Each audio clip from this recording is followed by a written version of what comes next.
Welcome to Accordion Life. My name is Patricia Bartell, and today I have the pleasure of interviewing an amazing young woman who has accomplished so much in her journey as a professional musician.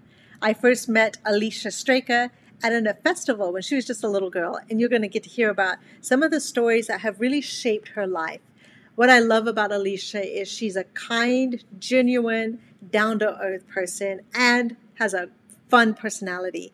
Let's get started and meet Alicia Straka. So great to have you with me today as our featured guest for Accordion Life today. Thanks so much for joining us. How are you? I'm good. Thank you for having me as the featured artist. I'm really honored. Yeah, it's so exciting because it's been like so long since we've gotten to see each other, play together. I think when was that the last time? Probably at Kyotak, which hasn't even been around for a handful of years. So No, I don't even know. Maybe 15. Oh my goodness. We've seen each other in an accordion setting, I know. Yeah. And Kyotak, I know, holds a special place in our hearts. Because I think that's really where, at least for me, the accordion, my love for it and a drive and motivation to keep working and to get better and better really happened. So, and then how did you get involved with Kyotak? So that's how I learned about accordion, actually. And it's a very bizarre story. I was 6 years old and my parents were both music teachers. So we had the summer off. And so they would take me, and I'm the youngest. I have two older siblings. We would sometimes just like travel around in our tent trailer, which like was pulled behind the van. It was all it was great. It was like super classy. And so when I was 6 this summer, we were going to do like a full tour of the US. We were going to drive around and see a bunch of national parks. And what I recall, I was young, so I don't remember all the details, but I think we made it as far east as Wyoming. We went to Yellowstone Park, and it was like so hot. And obviously we're in a tent trailer, so there's not like AC and, like young kids upset.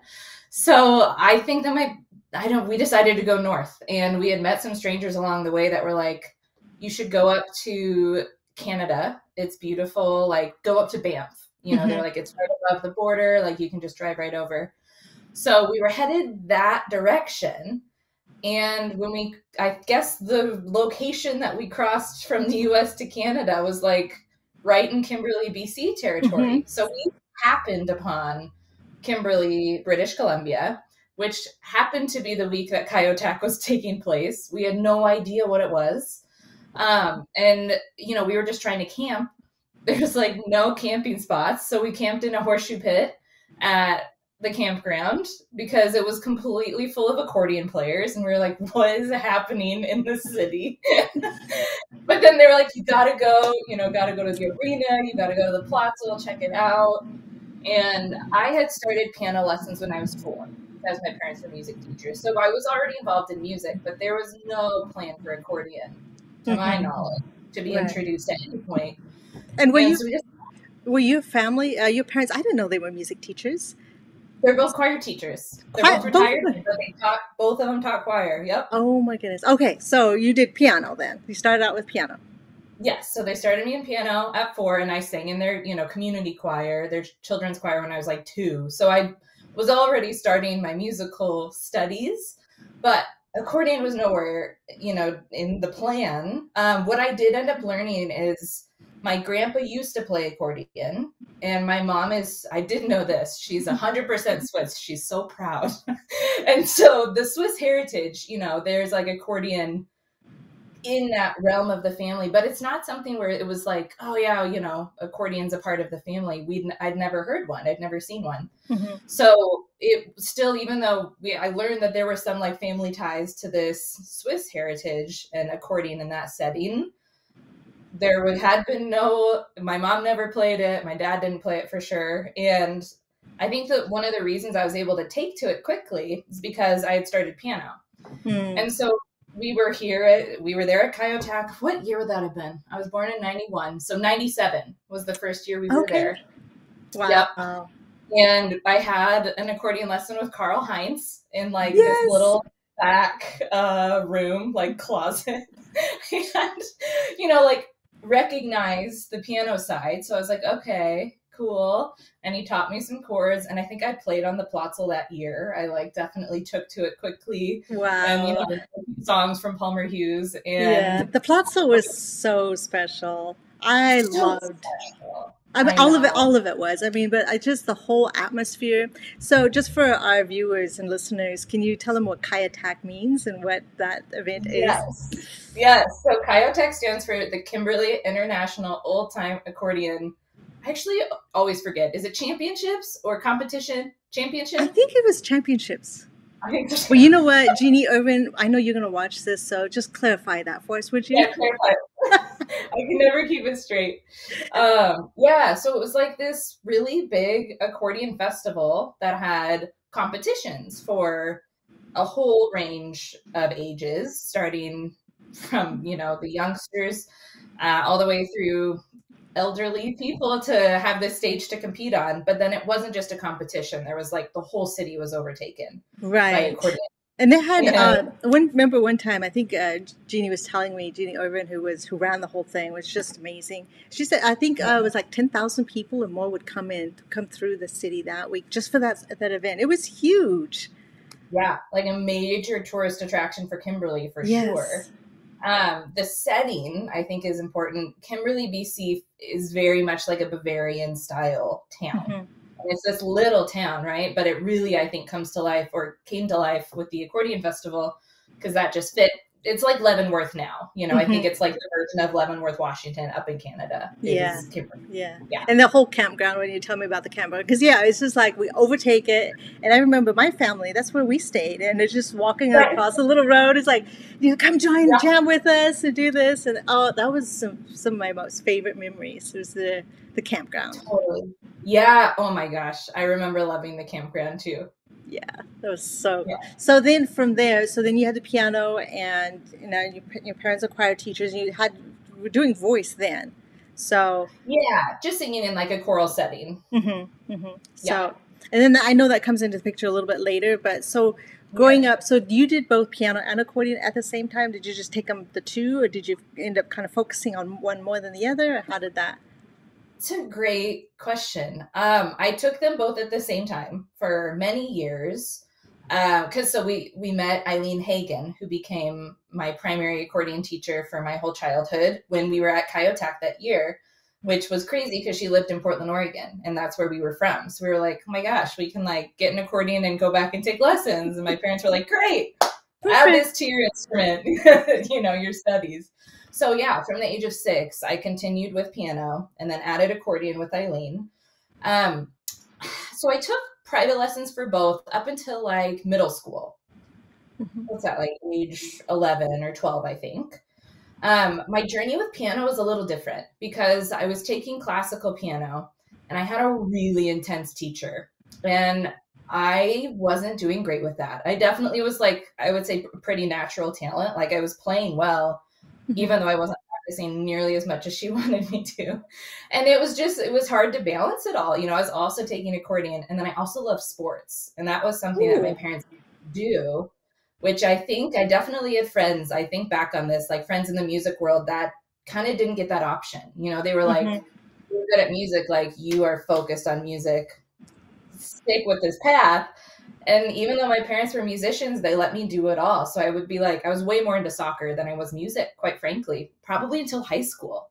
Wow. So like I did really well with my instruments, but they weren't my primary passion at all. I liked doing them because I knew I was good at it, and it came like pretty naturally. And I practiced enough, but honestly, I did not practice nearly. I'm so curious how good I could have been if I had really dug in at a younger age. But I wouldn't change anything. I think it helped me become more well-rounded and better balanced. Because I've met some musicians that practice 8 to 10 hours a day, and then they don't quite know how to handle the whole world is like, oh, now what do I do? Because you get so into your own bubble and you're practicing, which I love to do, but it's so great to have that extra outlet. So what was then your passion? Was soccer then your passion?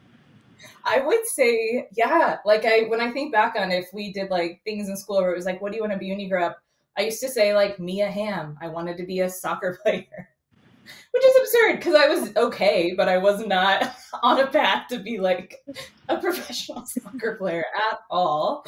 But that's what I really love doing. So I played a lot of soccer. I played on like what did they call them? Like premier teams. I'd play year round, and we like traveled around and did that thing with soccer. But then this summer, and honestly, just Kayotak, that was like accordion week, of course. So we went to Kayotak every year from 97 until it closed. I don't remember what year was the last year, but we never missed a year at Kayotak. And so I had this like very, what would you like, I don't know, divided life in the summer. Like I would finally focus because I wanted to win. I was a very competitive kid. You were. So as we I remember that. I was like, okay, now it's time. Like, I gotta do good. Like, let's polish this stuff up. And so I would focus on it in the summer, but it wasn't something that I focused on much throughout the year. And I just kind of got ready for Kayotak every year. That's like what we did in lessons. And then I kept playing piano as well, but I really didn't love my journey with piano. Changed in middle school because I switched from a classical teacher to a jazz teacher. Oh. And I only did jazz piano for a couple of years, but it was like the first time I really connected with the style of music, at least in piano. I loved it. There was this Vince Guaraldi book, the Charlie Brown, like just collection of songs that Vince Guaraldi wrote for Charlie Brown shows. And I was obsessed with it. And so my teacher then, Mike Horsfall, we just like went through that book basically. And like I said, I only took lessons a couple years for jazz, but I loved the style. And so that helped me start enjoying music again because it did feel like a task. It was like when I was younger, music I feel pretty confident. It was mostly, it's what I did to get allowance. It was like my chore, so it was like my job. And I made money at Kayotak when I want things. I know. That was the best part. I was like, yes, we get money doing something we absolutely loved. I love that. It was pretty crazy. I built a decent little savings account as a kid because I entered everything, and like that's awesome. So awesome. It was like something I was so naturally good at and did enough work to do well, but it didn't become a passion until high school, which is kind of crazy. I was going to say, so then what turned that for you to actually become a passion? I think I was a very shy kid. I think I'm always curious if other people thought that, but when I look back, I remember feeling like weird. I just felt like kind of a weird kid, and I felt really shy. And so I didn't love performing. Definitely didn't love that. And I remember I used to get like comments on my grading sheets that was like, I got really bad, what's it called? Showmanship scores, which made me so mad. But I remember when you used to perform. Yeah, when you used to perform, I remember watching you. Is because you would just dive in and you were so focused, like you were going for the gold, and then back and listening, like, okay, it was just fun to watch. There was a few of you that would compete in those categories, So I was I think it was the category, so it was a few years ahead of you, but but I remember watching you in your dress, getting up on stage, but you like go for it, Totally. I was like all about the technical execution. I loved clean playing. I don't think I wasn't the most musical player.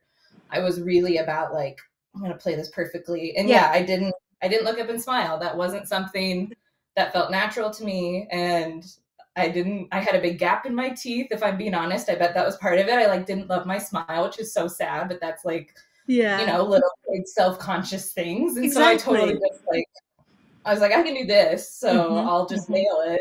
Right, and you did it so well. You did it so well, just in the focused, and that was so fun. Because how many of us get conscious about how we look in performing? I remember the first time I saw myself in video, I'm like, that's what I look like for playing. It's like okay, and I always think of the Lawrence Welk show.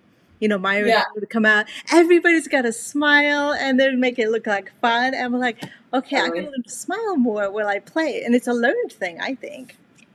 I think it's a learned thing, too. What I kind of have mixed feelings on it, though, because through my growth, as a performer, that's something that's been like thrown back in my face now in a couple competitions. And I've learned there's so many lessons along the way, right? Yes. That you learn as you get older.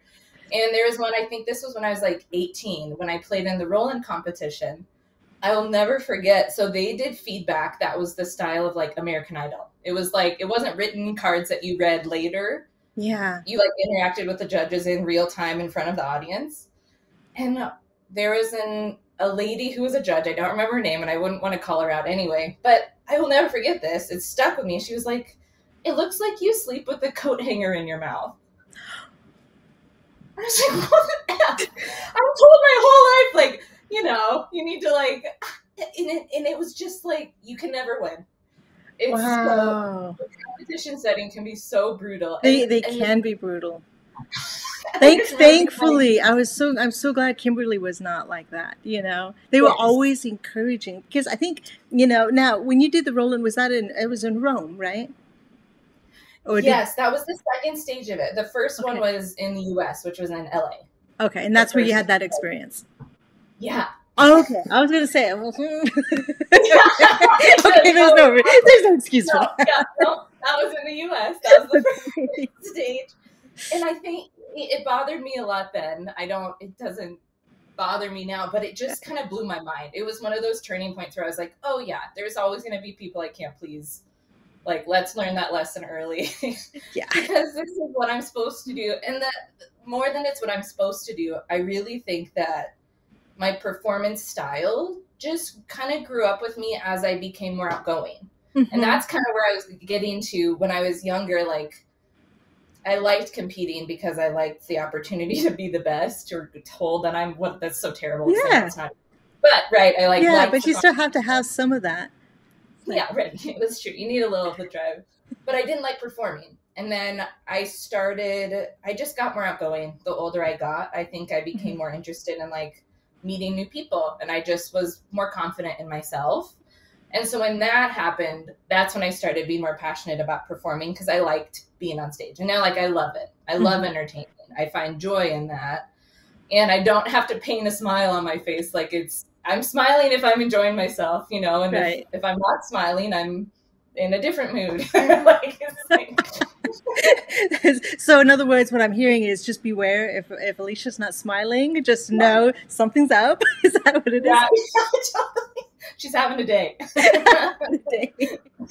Yeah. So tell me about the Roland V Accordion Festival that happened in 2009. Yeah, so that was a really pivotal festival for me, because it did just open this brand new world that I don't think I ever would have been interested in, probably. It kind of kept falling in my lap. So they were at Kyotac. I think it was 2009, because I think I entered that year. So I was like exposed to Roland, which is a fully digital accordion. For anyone who doesn't know, I think they're more popular now, like people are aware of them, but definitely at the time it was like a lot of people didn't know about this electronic accordion option out there. Roland was present at the 2009 Kyotac Festival, and they were like basically recruiting people to enter their festival. And it was funny because they were in Canada, but there was like Roland had their different country competitions before it was the international one. Okay. So they were like advertising in Canada, knowing that a lot of Americans, I think, were up there. And so I got the info to enter the Roland US competition there. And there was like a first round where you just entered a tape playing your acoustic. And then they picked 5 finalists and like sent us Roland accordions. So I was one of the finalists. So they sent me a digital accordion that I needed to learn how to play. And it was a very different competition from Kyotac, because Kyotac was just about like executing a good accordion performance in the genre of music, right? Whatever category, old time, classical, jazz. It was like a genre-based competition. The Roland competition was all about showing off their instrument, because that was kind of the point of the contest, was to like raise awareness about what a digital accordion can even do. And it's basically like, if you think of a keyboard, you know, like not an acoustic piano, but like a keyboard you might see on a stage with a rock band, you can play different sounds. And so that's the concept behind the Roland accordion, is that you can play like a violin sound, a trumpet sound. You can play all these different electronic sounds. So that was a huge hurdle in itself. I remember having such a hard time learning that instrument because it's a computer. I mean, it is. It was like so much to learn just to figure out how to use the sounds, how to program them, picking repertoire that like best showed off some of those, you know, the big variety of sounds. And so it was really like just such a different competition. Part of me feels like the cherry on top was like if you were a good player. It wasn't as, you know, maybe not to that extent, but that wasn't necessarily the like primary requirement. Like you were really there to show off the instrument in however you could. So it was just a totally different experience, but it was cool. I got to go to LA to compete with this instrument they'd sent me. I went there. I didn't actually win, but there were some, I don't even know, some odd happenings. And all of a sudden it got down to the place that I was at because I think I got third place. But the first two places couldn't go. Okay. And so that's how I got to go to Rome. Yeah. But I was like, awesome. You'll take it. College, and I was like, I'm going to Rome. Let's do it. So it was an amazing trip.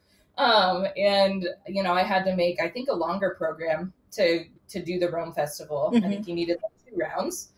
And so I worked on that all the first semester of freshman year. I think I dropped a class because I was like, holy crap. That's like, really committed. Yeah, to take that. So now what did you play in California? What was your piece? I don't even remember. I think I did a medley. You liked medleys. I remember hearing you play a lot of medleys as a child. And you know what? The main reason for the medleys, at least in Roland world, was because that's how I could get multiple styles into one set, right? Because like that was the way to make appropriate instrument choices. I remember feeling really strongly about that because I felt like some people would just like put a weird voice on and then play a polka, you know, or just like play something. And I'm like, I don't really get that, you know, So you were really trying to create a story. I'm trying to emulate. Yeah, what exactly. Like the whole piece is about versus just, let's pick a song and I mean, I have young students that do that. Yeah. To each their own, but that felt weird to me. So I think that's how I ended up with a lot of medleys because I was like, okay, I need like a little bit of French music. I need some jazz. I need some techno. I need some classical, you know, and so I would just program it so that it went through that. I think those are like the genres that I was really loving. So I think it was something along, honestly, I don't remember what I played. I know at the finale, I was really proud of this. Like, I thought the medley was pretty sweet. Do you have a recording of that? I should. I mean, I'm sure it's somewhere. I don't think I personally do because I don't think we were allowed cameras, at least at the international. That would be fun to see because then so you freshman in college and going hard at it, then what happened? So do the Rome contest, just thrilled to be there. I think I got 9th. I did not care one bit, you know, about what place I was. I was just like, this is unreal. Amazing trip. Came back, and then I kind of thought like, that's the end. Like, give the accordion back. I did win for getting to go to Rome. I think they gave me a 7X or a Roland FR7X. Nice. Yeah, so that was a great prize. So I had that, but I didn't like have any further commitments with Roland lined up at all. I thought that was cool. Back to college. And in college, side note, I was studying. I was going to ask you, what did you study? Yeah. So I had scholarships for voice, both classical voice and piano performance. And then I was also working on a choral music education degree. So I ended up getting 3 degrees in my undergrad.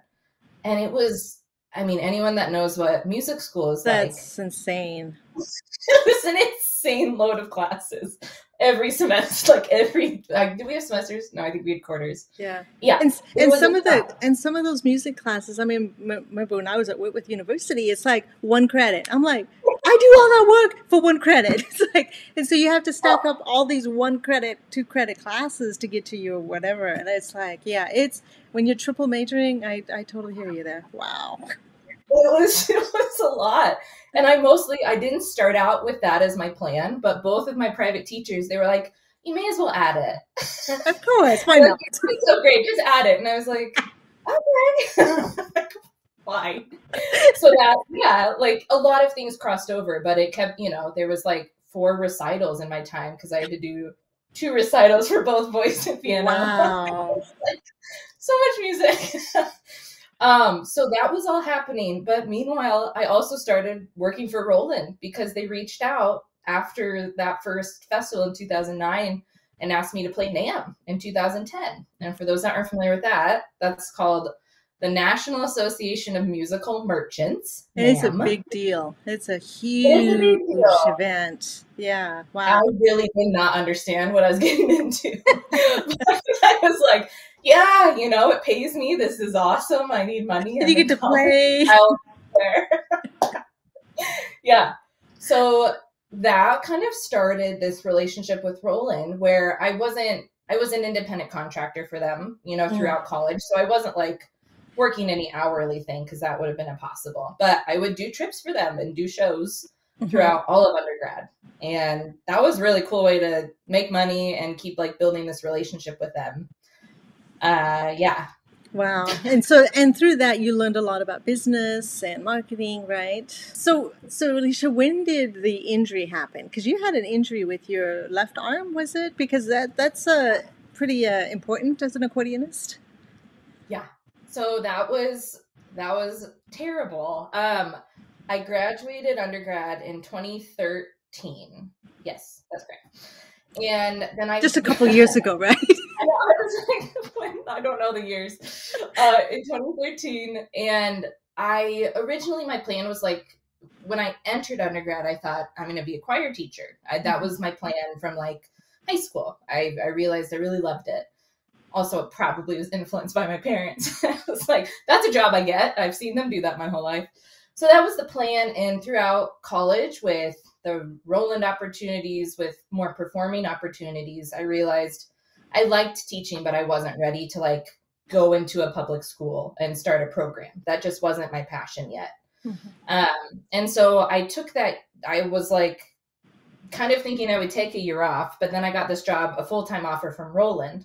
And so that's when I started working and doing like random marketing, blog posting, interviews, training. I just did whatever they needed me to do. And that was a really good multi-purpose position to be in where I just learned a lot about business. And so it was in this gap.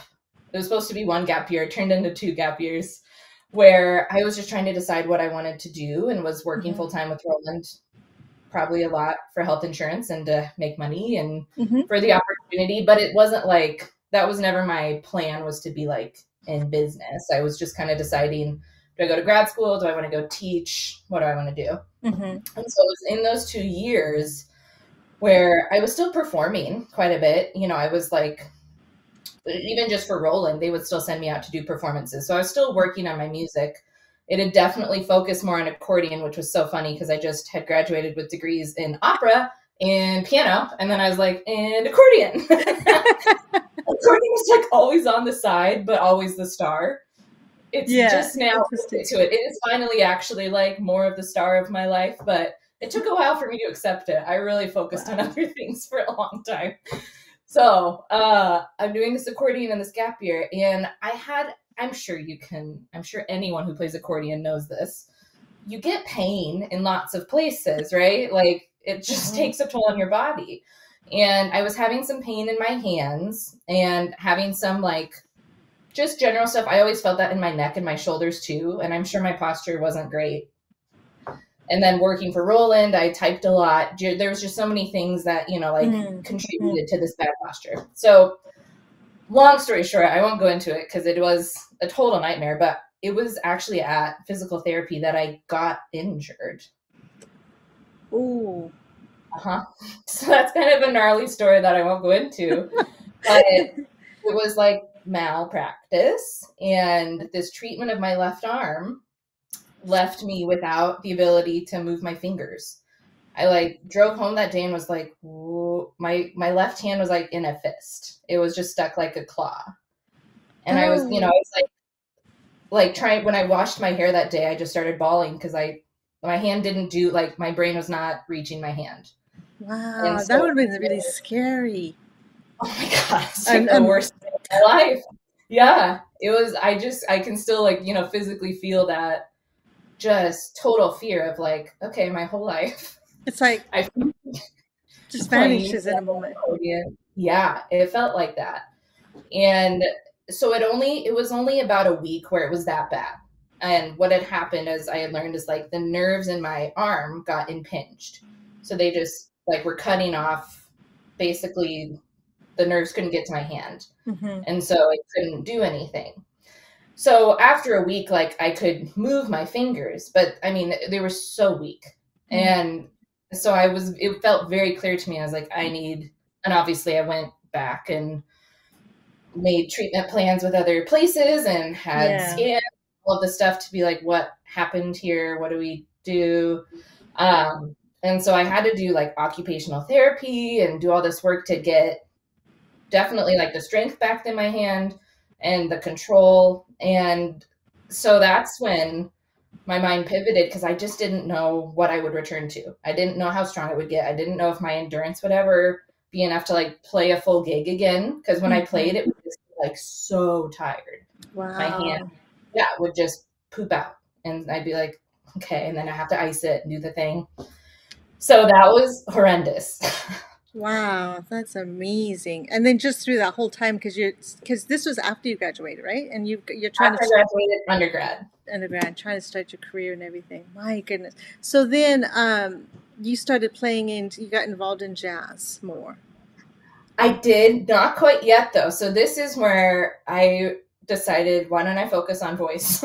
Because I don't know if my arm, I don't know how it's gonna come back, you know? And so I kept working for Roland. I was still able to do most of the work I needed to do. My typing was more one-handed, so that was slower. But you got it done. I did the best I could. So that's basically what added that second year to my plan for the gap time after undergrad, because I was like, let's reevaluate. I don't want to plan on being able to like necessarily be a full-time performer on accordion or piano, because I just don't know how this strength is going to come back. And I loved singing. And so then I decided, okay, I'm going to apply to grad school for voice. Like, that sounds fun. I'm good at that. You know, that could be, I was also really interested in moving. I really wanted the opportunity, because I lived in Portland, loved it, went to undergrad at OSU, which was like an hour south in Corvallis. So I'd never lived somewhere very far away from my family and friends. And I was actually just really interested in like kind of forcing myself out of my comfort zone. That was like something I wanted to do. Yeah. And so I thought, now, were you still, you were more extroverted now, right? So, which then probably helped, like, okay, we can fly out, you know, kind of test the wings and go out. Totally. Yeah. It was like, it sounded appealing to me. And I think I felt like, it felt like the right time of my life to do it too. It was like, I could easily, you know, I'm getting older, which in your 20s is so silly that you think that way. But, you know, you're like, oh, I'm going to settle down soon. And I don't know. Life is going to go like really, really fast. Yeah, I know. And it's all the ideas we have. Because it's like we're presented with the whole world. Like, what are you going to do? And all the expectations. And then you're like, you know, it's just like all the things we're trying to process as 20-year-olds. Totally. It's insane. The 20s is a wild time. And there's just like a lot of expectations you don't know, you know, that you don't have to meet, or like that can be different. And so I just felt like, this would be the time to like go try a new city, you know, for fun, go see if you can go somewhere. So that was part of why I applied to grad school as well, was just the plain idea of like having a reason to move somewhere. So I wasn't just like transplanting with nothing, because that didn't come to me. I was like, I need a solid something I'm going for that felt like it was important. Right. So that's what I did. I applied to a few schools that I'd been studying with a teacher in that off year, because I was still really enjoying singing. And so I was still like singing classical music, singing classical repertoire. Wasn't like performing on opera stages, but I was just kind of keeping my voice in shape. Mm-hmm. And so I went and applied at BU, Boston University, and CU Boulder. And I think a couple others that I decided not to like go do the auditions at. And I ended up getting a full ride scholarship option from CU Boulder and was like, done. That's great. I'm there.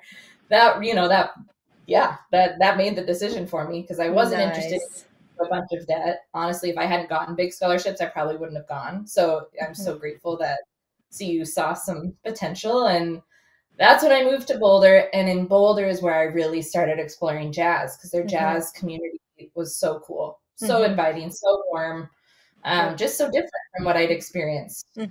And so tell me, because it wasn't until later that I even knew you could sing. And I remember you posted a video because all I knew of you was in Kimberly at the kayak. And then I'm like, oh my goodness, you have a gorgeous voice. And I was like, wait a minute. I know it was really funny in that moment. And I was like, so I can see why you would have gotten a full ride scholarship. And that, you know, did you have like dreams or ambitions to be on the opera stage? Or was it you were just you enjoyed it and so you did it? You know, it's more the latter. It's more because I enjoyed it and I did it. I think if I felt like I could make it in the opera world, and maybe I would have had that ambition. But the opera world in my mind is like probably the most niche, difficult musical path to get a career in. Like, brutal. Yeah. And you really have to love it. And I love it. I think it's so fun. But I've also had this really kind of realistic need in my life for like stability. I wonder why. Come on, Alicia. Why can't we just do and go and play and just do the things? Yeah, like why? But honestly, I think to go certain career paths, you've got to be willing to like move every few months. Pick, you know, like if I went the opera route, you'd really have to be willing to do that, and to not know if you're always going to get paid, and to not know what's coming up next. Like it's just so unstable. Yeah. Music as a whole can be unstable. You know, that's one thing now that I'm in business and have, you know, that going. But one thing I didn't know was it's like, I don't know how to market myself, you know, and how to do that simple stuff, which is I think every musician should have a business, required a business and a marketing class, because you may not be selling a product because you are the product. Exactly.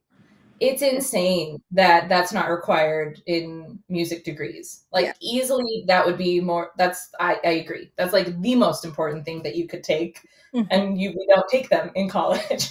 So you get out and you're like, you know, I'm a solid musician. I'm ready to go. And then, how do you work? How do you get jobs? Yeah.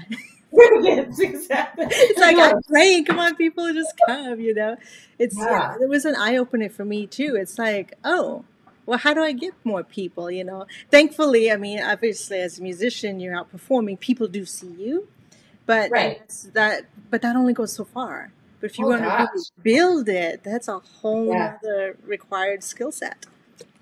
It's insane how many skills like you really need as a quote unquote professional musician to make that a career, because it is most certainly not just like you're a good musician. Yeah. And you spend so much time, you know, cultivating that. But then you also have to be like personable and outgoing and good at marketing and good at business, you know, like you have to know how to do your taxes. I don't know. It's just like, there's a lot. Unending list. And now with social media, you have to be like a social media, you know. YouTube, it's endless. And people, you know, come to me, it's like, I want to be an entrepreneur and do all this. It's like, okay, are you sure? I mean, people focus on like, I made 6 figures, I'm a millionaire and all this and stuff. It's like, but there's so much behind it. It's like, you know, when we perform, if people come to the performance and they see the lights and everything, it's like, that's amazing, that's exactly what I want. But they don't realize the many hours it took just for those 3 to 20 minutes on stage, or an hour, whatever we get on stage. Yeah, it's just such a tough career because so much time goes into it. And it's been my biggest hurdle, I think, with pursuing music as a career is that because I'm so realistic, I'm so aware, I have most of my friends are in different career paths. And I'm like, oh my gosh, I could go do that and make solid money and be done at 5. Like, I can't even fathom, why am I doing this? And it's, and I remember, like, I do love it, but that really only goes so far. And it's a tough battle. And it's still something that I don't know how long I'll take it. I don't know how long I'll be going down that path, because I know I'm so capable of doing these other types of jobs, whether it's like just anything in a corporate position. I feel really confident that I could just do something else. Yeah, exactly. Right. And which brings me to your life is about to change. Yeah. So then I'm back going on to you. Tell us about what's happening here. What is a month? Just push back here a little bit. If you can't see it too much, but I have a very large belly because I will probably give birth in the next couple of weeks. You just 2 weeks? Yeah. Goodness. Talk about getting an interview with you just in the nick of time. Just in the nick of time. Could happen any day. Yeah. So I'm pregnant with a baby boy, and exciting. I'm so excited. What's his name? We haven't named him yet. We haven't named it. Okay. We want to meet him. Yeah, we do know it's a boy, and so we have like a short list of names that we like, but we really want to see him first and decide. That's exciting. Okay, so let's end on this, because I'm curious. How did you meet your husband? Oh, yeah. So that was another one of the great parts of moving to Boulder. Not as great probably from my family and friends' perspective from Portland, but I met him in Colorado and I met him in Boulder. It was like the last week of grad school. I remember I had just turned in my thesis. I had like this whirlwind of, school coming to a close for me with my master's degree there. And I went out to a party with a friend, and there was this guy. This is an important detail. He was dressed in a leopard suit. It was like a full, like pants and coat or leopard style. And he was just like really going for it on the dance floor by himself. And that's something I was like, that's awesome. Like I love a person who's just doesn't need,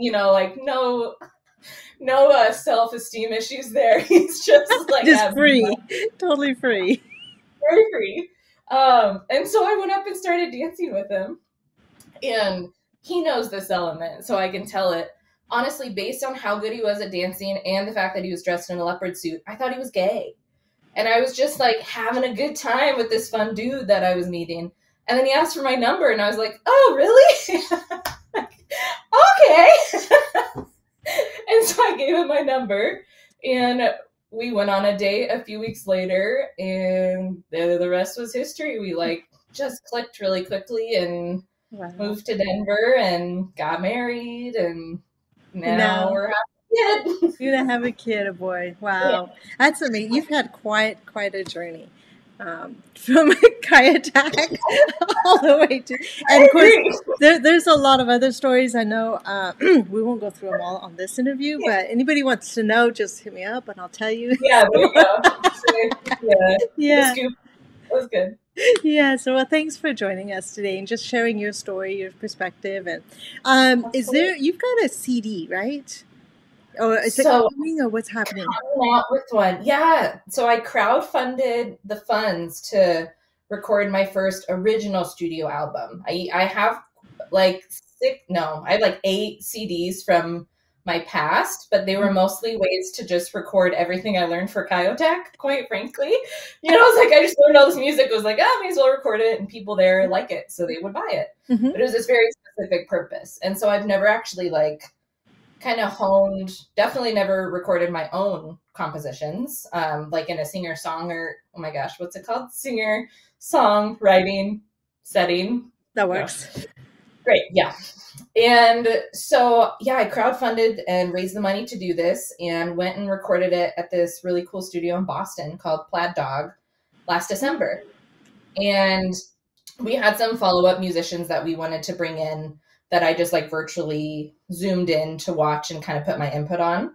And so we just last month finished the last edition of musicians that we wanted on the tracks, but we should be releasing that in early summer of 2022. Exciting. Shortly after I have this son.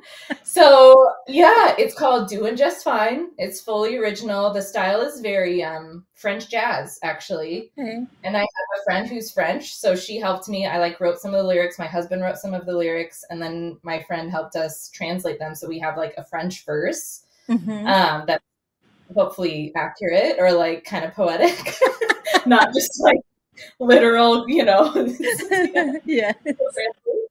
And what I've heard from it so far, I'm really excited about it. And I'm a harsh critic of myself, as we all are in the music world. So I'm happy that I feel good about it. And now it just gets mixed and mastered the next couple months. And then I'll put it on Spotify. I'll put it on my website. And what is your website? So any of those that want to follow you, where can they go to keep up on your journeys?